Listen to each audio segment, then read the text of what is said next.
et qui dit on ne veut pas poursuivre les parents des délinquants. Thibault de Montbrial. Moi, je trouve, encore une fois, pardon, Carl Olive, il me semble pas être excessif. J'essaye toujours d'être... souvent, je suis pas d'accord et je le dis, mais quand il y a des choses qui sont bien, je le dis aussi, parce que faut toujours se poser la question, quand on critique, de est-ce que les uns ou les autres feraient mieux, hein, donc faut être modeste là-dessus. Mais c'est pour ça que je salue ce que fait le ministre de l'Intérieur depuis le début de la crise. Le garde des Sceaux, dont acte, il a donné des consignes au parquet pour poursuivre. Mais pardon, heureusement. Bon. Et sur la question de l'autorité parentale, qui là est un vrai marqueur et serait une vraie différence, je constate que, encore, je vais répéter en 2 secondes ce que j'ai dit juste avant, il y a un texte qui permet de poursuivre, et si on poursuivait 50 parents en France, ce serait beaucoup plus efficace. Il vient de dire qu'il ne veut pas les poursuivre, donc c'est réglé. Donc c'est pour ça que... Il n'a pas exactement dit ça. Quand je vous dis... Non, mais Carl Olive a raison de Carl Olive, non mais c'est un point qui est important. Les parents, il y a 2 choses. La réponse au Sénat d'Éric Dupond-Moretti, c'est une réponse sur la suspension des allocations. Je pense que c'est une fausse bonne idée. Pourquoi ? Parce que je pense que de priver les parents de moyens financiers, peut-être qu'ils vont aller engueuler les enfants, mais en attendant, ça crée des précarités qui risquent elles-mêmes de générer des comportements déviants. C'est quoi la solution ? Mais par contre, c'est l'article 227-17, c'est de dire que les parents ont une responsabilité pénale. Bon, il y a beaucoup de gens qui le découvrent. Le texte existe. Appliquons-le avec discernement. Et donc, c'est quoi les sanctions sans excès. Le texte dit que des parents qui auront failli à l'éducation de leur enfant, je fais court, pourront être condamnés jusqu'à 2 ans de prison. Il ne s'agit pas d'aller les mettre en prison. Il s'agit déjà de les faire comparaître devant un tribunal, devant un juge. C'est ça le choc d'autorité. Le choc d'autorité, c'est pas des déclarations. Donc, il y a des poursuites avec des consignes, très bien, mais quand même, heureusement. Mais là où on pourrait avoir une rupture sur l'autorité, eh ben on ne l'a pas en matière judiciaire. Geoffroy Lejeune, un petit mot sur ces sanctions qu'on pourrait prendre contre les mineurs délinquants. Pour rebondir, c'est un vrai débat. Pour rebondir sur ce que vient de dire Thibault, je suis désolé, mais est-ce que la justice peut se permettre aujourd'hui cet afflux dans les tribunaux pour juger des gens qui ne seront pas d'ailleurs condamnés, puisque vous l'avez rappelé et vous avez raison, on ne va pas mettre des gens en prison pendant 2 ans. On n'est pas condamné sans aller en prison.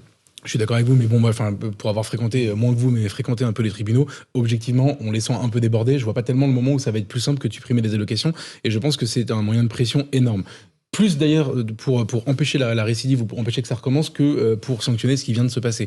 Ensuite, sur Éric Dupond-Moretti, pardonnez-moi, mais tout ce qui est en train de se passer et toutes ces prises de position sont juste aussi l'aveu de son échec idéologique, je veux dire, depuis des années. C'est-à-dire qu'en fait, il est en train de faire exactement l'inverse de ce qu'il a professé. C'est quelqu'un qui nous a expliqué qu'il préférait avoir des délinquants en liberté que des innocents en prison, et que à choisir entre les deux, il préfère appliquer la politique qui permet que des délinquants soient en liberté plutôt que de prendre le risque qu'un innocent soit en prison. Il a dit ça quand il était garde des Sceaux ? Oui, non, mais en fait, c'est son idéologie depuis toujours. Oui, mais attendez, faisons-lui le crédit qu'il n'a pas dit ça depuis qu'il est place Vendôme. Je vais étayer. Il a prétendu supprimer les remises de peine automatiques pour en réalité étendre la possibilité de les donner. C'est le bilan d'Éric Dupond-Moretti en matière d'emprisonnement. Il y a évidemment une loi pour la justice qui est en train d'être étudiée à l'Assemblée. Ce dont je parle sur la remise de... Les moyens, il faut quand même le dire. Les moyens, tant au niveau du ministère de l'Intérieur avec le recrutement des policiers qu'au niveau des magistrats et des greffiers, c'est quand même sans précédent. Alors là, je voudrais juste peut-être rendre hommage justement aux forces judiciaires et aux forces de sécurité, parce que les forces judiciaires, avec les réponses fermes dont parlait Karim Zeribi à juste titre il y a quelques instants,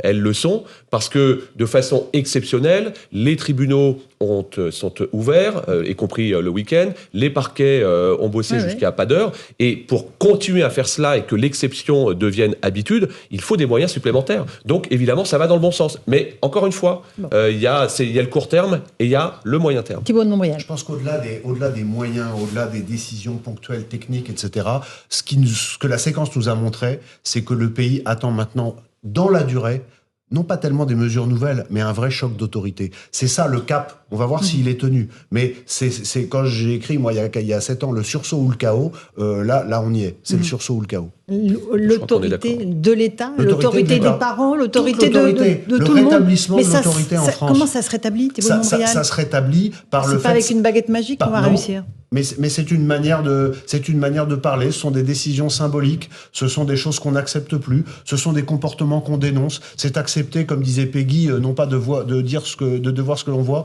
mais de dire ce que l'on voit, mais d'abord de voir ce que l'on voit, d'être capable de dire qu'il y a un lien entre l'immigration et tout ça, d'être capable de voir que si les Français donnent 1,5 million à coût de 10, 15, 20 euros dans une cagnotte pour un policier qui part en prison, c'est aussi une manière de dire, si on nous posait des questions par référendum, voilà comment on y répondrait, c'est en soutenant la police et c'est en soutenant l'autorité.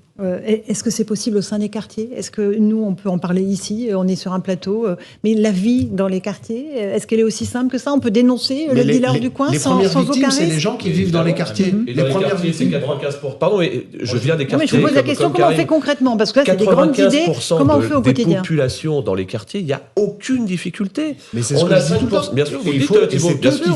En revanche, il faut combattre ces 5% de cette minorité de voyous qui bousillent au quotidien l'immense majorité des Français qui se comportent formidablement bien. Et là, il ne faut pas avoir la main qui tremble. Je parlais tout à l'heure des aides non réglementaires. Je vous donne encore un exemple très concret qui vient du terrain. Les cautions mariage. Ça a été le bordel dans les collectivités, les jours de mariage. C'est ça, 1 000 euros 1 000 euros. Voilà. On a mis en place 1 000 euros les cautions mariage. Depuis, comme par hasard, il n'y a pas de difficulté. Et comme par hasard, depuis, il n'y a pas de difficulté. Mais tout le monde connaît les règles. Et comme dans le sport, Karim, on partage la passion du sport. Vous êtes dans le jeu ou vous êtes en dehors du jeu. Et quand vous êtes hors jeu, c'est une sanction. Bon, Karim. Mais moi, je m'épuise à dire que les habitants des quartiers demandent plus de sécurité, plus de tranquillité. Ils ne s'accommodent pas de se laisser aller, de cette absence de cadre. Je veux dire, ce sont les premières victimes. Arrêtons de dire les gens issus d'immigration. Il faut qu'on arrête à un moment donné avec ça. Les gens issus d'immigration, dans leur immense majorité, d'abord, aujourd'hui, sont des Français. Il va falloir qu'on les appelle les Français. Jusqu'à 3e génération, on va dire les gens issus d'immigration. Je veux dire, on va pas s'en sortir. On a un problème qui est franco-français, là. Ce sont des Français. Maintenant, parmi ces Français-là, je veux dire, dans ces quartiers-là, l'immense majorité ne pose pas de problème et subit ce qui se passe. Oui. Quand vous avez Emmanuel Macron à Marseille, dans le 14e arrondissement, dans le quartier de la Busserine, qui est un quartier très difficile que je connais bien, pendant 2 heures, il est avec les habitants. Pendant 1 heure et demie, il ne lui parle que de sécurité. Donc, vous croyez que tout le monde veut de l'autorité et de l'ordre par le plaisir, comme ça, je veux dire, il faut l'entendre ça, je veux dire, il faut l'entendre. Je veux dire, c'est urgentissime qu'on aille à la reconquête pour établir l'ordre. Et ensuite, on pourra construire d'autres réponses éducatives, formation, emploi. Mais sur le désordre, on ne pourra rien construire.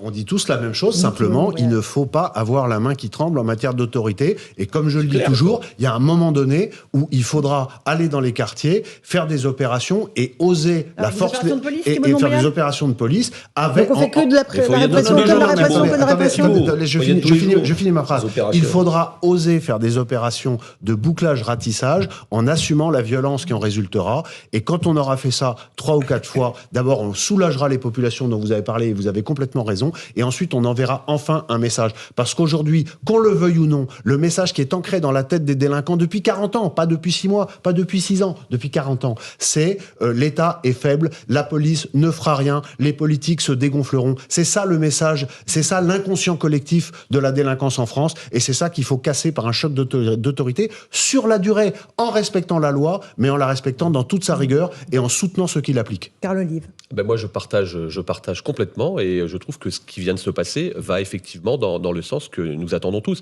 Je veux aussi rendre hommage aux mamans, les mamans des quartiers. Elles se ont servi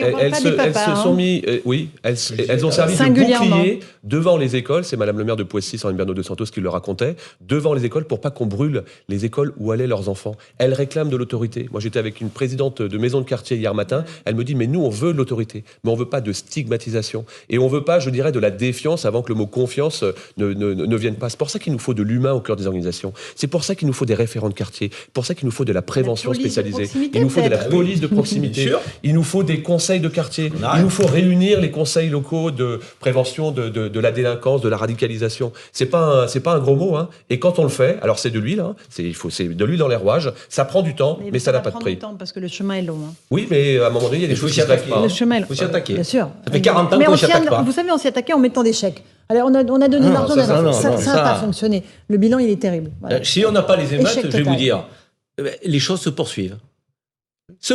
Parce que ça ne dérange personne que des millions d'habitants des quartiers soient pris en otage et subissent. Tout dernier mot, Thibault Dombréal. Je dis que si on n'ose pas, pour le moment, la police de proximité, on ne peut pas la rétablir parce que les policiers ne tiendraient pas 5 minutes. C'est un objectif à long terme. D'abord, il faut oser l'autorité. Et si on rate ce tournant, La prochaine fois, ce sera à coup de calache et ce sera des dizaines de morts. Il faut avoir conscience de ça. Scénario pessimiste. Non, scénario réaliste. Scénario réaliste. C'est maintenant qu'on a la chance que cet avertissement se termine plutôt pas mal.